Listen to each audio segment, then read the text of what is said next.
नमस्कार। आज हम रॉबर्ट कियोसाकी की काफ़ी मशहूर किताब रिच डैड पुअर डैड पर बात कर रहे हैं। हमारे पास इसकी एक समीक्षा भी है, रिच डैड पुअर डैड वित्तीय शिक्षा का मार्ग, तो उसके कुछ खास बिंदुओं पर गौर करेंगे। इस किताब ने वाकई लाखों लोगों की पैसे को लेकर जो सोच है उसे बदला है। कियोसाकी अपने दो पिताओं की कहानी बताते हैं, एक गरीब डैड जो पढ़े लिखे थे, सरकारी नौकरी में थे, हाँ। और दूसरे अमीर डैड जो कम पढ़े लिखे थे लेकिन एक सफल बिजनेसमैन बने। और इनके अनुभवों से वो हमें चुनौती देते हैं। तो हमारा मकसद है कि इसके जो मुख्य विचार हैं और उनका क्या असर रहा है उसे समझें। चलिए देखते हैं इसमें क्या खास है। अच्छा, तो इस किताब का शायद सबसे सबसे ज्यादा चर्चित हिस्सा है संपत्ति यानी एसेट्स और देनदारियां यानी लाइबिलिटीज के बीच का फर्क समझाना। हाँ बिल्कुल। सुनने में तो ये सीधा लगता है, पर कियोसाकी ने इसे कैसे समझाया कि ये इतना मतलब क्रांतिकारी बन गया, क्यों ये इतना जरूरी है समझना। बिल्कुल सही कहा आपने। कियोसाकी का फंडा है तो सरल पर बहुत गहरा। संपत्ति मतलब वो चीज जो आपकी जेब में पैसा डाले। हाँ। और देनदारी वो जो आपकी जेब से पैसा निकाले।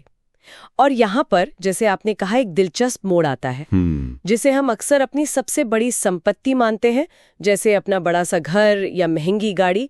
कियोसाकी के हिसाब से वो असल में देनदारी हो सकती है। अच्छा। कैसे? अगर वो लगातार आपकी जेब से पैसा निकाल रहे हैं, जैसे घर का मेंटेनेंस, गाड़ी की किश्तें, बीमा, वो सब। ओह हाँ, सही बात है, खर्चे। बिल्कुल। तो अमीर लोग क्या करते हैं, वो ऐसी संपत्ति बनाते हैं जो लगातार पैसा लाएं। रेंटल प्रॉपर्टी हो गई, स्टॉक्स जिनसे डिविडेंड मिले, या अपना बिजनेस। पैसिव इनकम जिसे कहते हैं। हाँ, पैसिव इनकम। दूसरी तरफ मध्यम वर्ग अक्सर ऐसी चीजें खरीदता है जो देनदारियां बन जाती हैं, और फिर वो उसी चक्कर में फंस जाते हैं, वो रैट रेस। हाँ, वो रैट रेस वाली बात, ये तो मतलब सच में बहुत से लोगों की जिंदगी की कहानी सी लगती है ना? बिल्कुल। कमाओ, बिल भरो, फिर काम पर जाओ, अंतहीन लगातार भागदौड़ बस बिल भरने के लिए।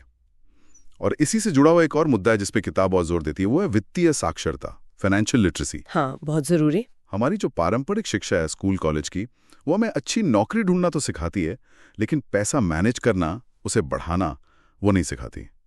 इसका क्या मतलब हुआ? देखिए, वित्तीय साक्षरता का सीधा मतलब है पैसों की भाषा समझना।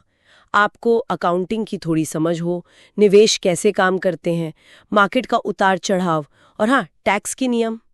बेसिक जानकारी। हाँ, बुनियादी जानकारी। ये ज्ञान हमें ताकत देता है कि हम अपने पैसे के बारे में बेहतर फैसले ले सकें। कियोसाकी तो मानते हैं कि ये एकेडमिक पढ़ाई जितनी ही जरूरी है, या शायद आज के जमाने में उससे भी ज्यादा। सही। क्योंकि अगर आप वित्तीय रूप से साक्षर हैं, तभी आप अपनी मेहनत की कमाई का सही फायदा उठा पाएंगे, वरना पैसा बस आएगा और चला जाएगा। बिल्कुल। मतलब सिर्फ कमाना काफी नहीं है, उसको समझना, संभालना, बढ़ाना, ये सब उतना ही जरूरी है। हाँ। अच्छा, किताब एक और बड़े विचार पे बात करती है कि पैसे के लिए काम मत करो, पैसे को अपने लिए काम पे लगाओ। सुनने में तो ये बहुत अच्छा लगता है, पर असल में इसका मतलब क्या है? ये दरअसल सोच का एक बहुत बड़ा बदलाव है। ज्यादातर लोग क्या करते हैं, वो पैसे के लिए अपना समय और मेहनत बेचते हैं, मतलब नौकरी करते हैं। हाँ बिल्कुल। अमीर लोग कियोसाकी के अनुसार ऐसा सिस्टम बनाते हैं, ऐसा ढांचा खड़ा करते हैं, जहां उनका पैसा, जैसे उनके निवेश या उनका बिजनेस, उनके लिए और पैसा कमाता है, तब भी जब वो खुद शायद एक्टिवली काम नहीं कर रहे हों। अच्छा। तो ये सोच का फर्क है। खुद को सिर्फ एक कर्मचारी समझने के बजाय एक निवेशक या एक बिजनेस मालिक की तरह सोचना, पैसिव आय के स्रोत बनाना, वही रास्ता है रेट रेस से बाहर निकलने का। और इस रास्ते पर चलते हुए हमारी भावनाएं, जैसे डर, नौकरी खोने का डर, या फिर लालच, जल्दी अमीर बनने का लालच, ये अक्सर रुकावट बनती हैं। किताब इनके बारे में भी कुछ कहती है? हाँ, बिल्कुल कहती है। ये डर और लालच ही हैं जो हमसे अक्सर खराब वित्तीय फैसले करवाते हैं। कियोसाकी कहते हैं कि जोखिमों से भागो मत, बल्कि सोच समझकर, मतलब कैलकुलेटेड रिस्क लेना सीखो।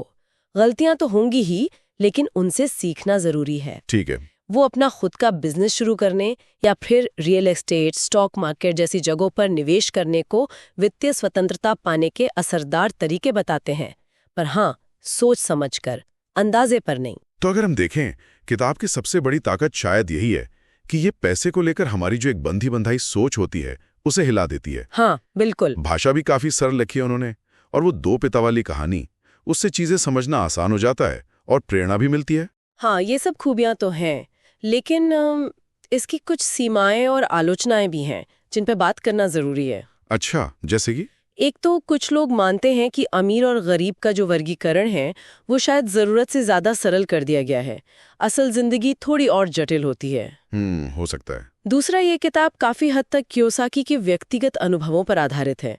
और कुछ आलोचक ये सवाल भी उठाते हैं कि क्या अमीर डैड सच में थे या वो बस एक सिखाने का तरीका थे, एक प्रतीक। हाँ, ये सुना है मैंने भी। और किताब कोई खास मतलब स्टेप बाय स्टेप निवेश की रणनीति नहीं बताती। ये एक दर्शन ज्यादा है, एक सोच बदलने की बात है। सही। और एक बहुत अहम बात, इसकी ज्यादातर सलाह अमेरिकी संदर्भ में है। अब दूसरे देशों में जैसे भारत में टैक्स के कानून, रियल एस्टेट के नियम, वो सब काफी अलग हो सकते हैं। हाँ, ये तो है। तो आंख बंद करके फॉलो नहीं कर सकते। बिल्कुल। इन विचारों को सीधे सीधे हर जगह लागू करना शायद मुमकिन ना हो। आपको अपनी परिस्थिति के हिसाब से ढालना पड़ेगा। ये एक वाजिब बात है।